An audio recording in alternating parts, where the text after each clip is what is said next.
Guys, here is the short video about the semester 1 test material.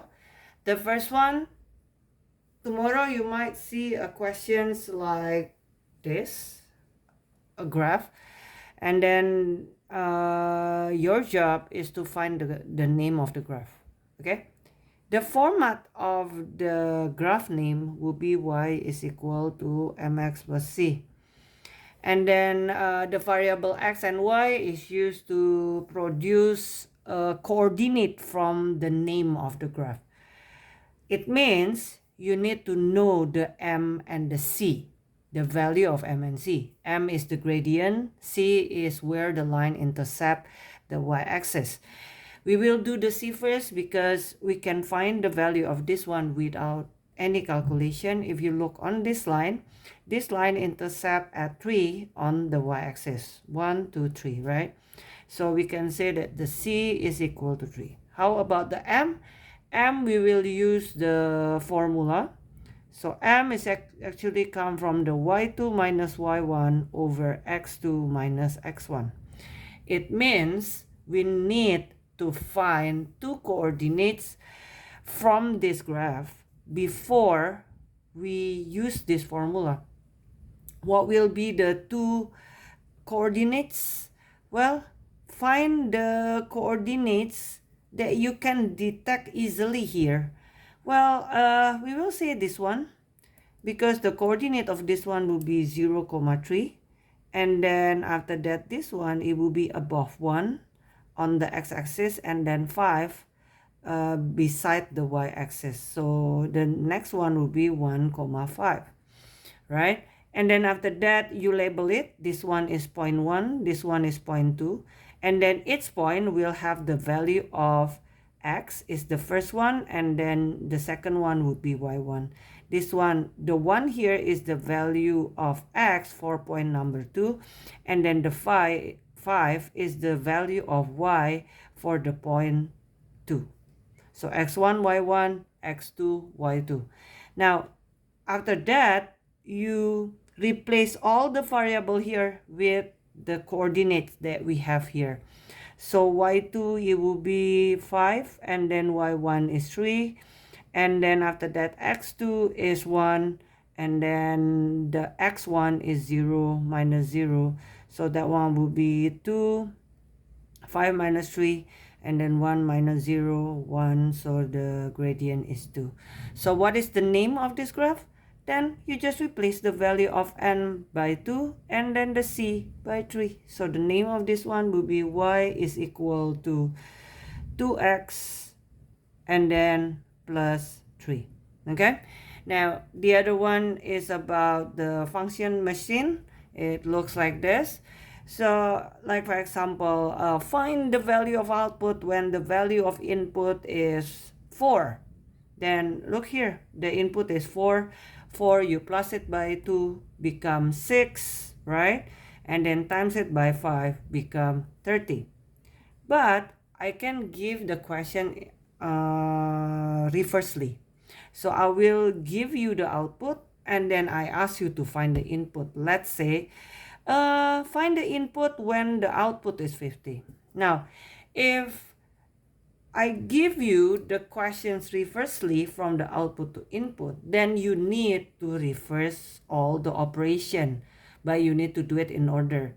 If you do it from the right to the left, then you deal with this one, but you reverse it. Multiplication become division. So instead of you multiply this one by 5, you will divide this one by 5, become 10. And then after that, 10 is over here, and then there's a plus 2.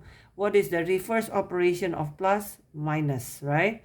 So after that, 10 minus 2, that one will be 8. Okay? And then the last one is about the number pattern, number sequence, right?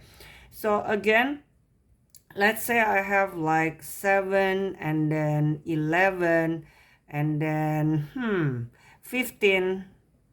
I hope the question is correct. Yes, it's correct.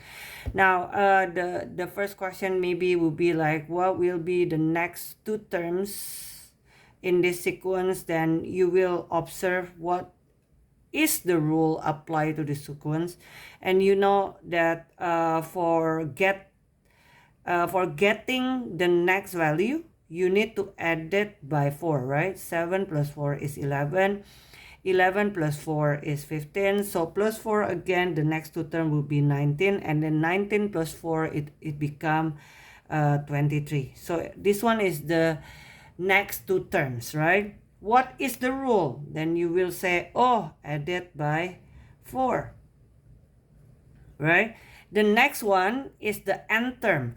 Nth term is the function that is used to get the value of a specific term. Let's say, what will be the value of term 100?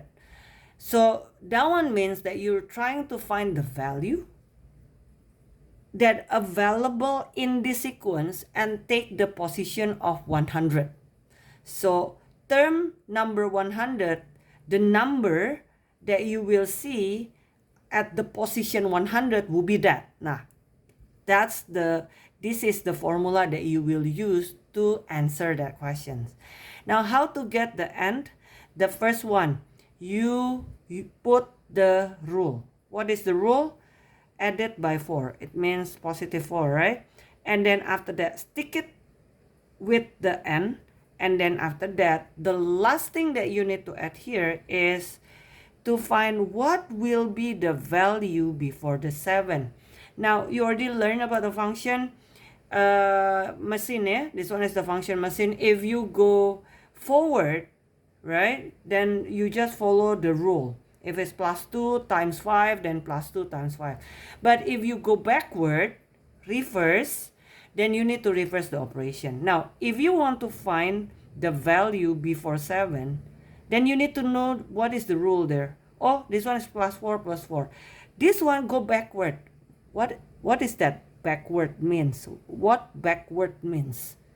Reverse, right? So if this one is plus 4, then if you go backward, that one become plus, become minus 4. So that one become 3, right? This one is the term that will be available before 7. This value, you put it here. This one is a positive number, so you put plus. If like the number before the first term is negative, then in here it will be minus. Okay, so if I ask you what will be the value that will be available in position 50, then you can use this one. The 50th term, the value will be 4. Replace the n by 50 plus 3, and then you do the multiplication and then addition according to the BATMAS rule. So 4 times 50 is 200, and then plus 3, so this one is 203. Good luck for the test tomorrow. Bye-bye.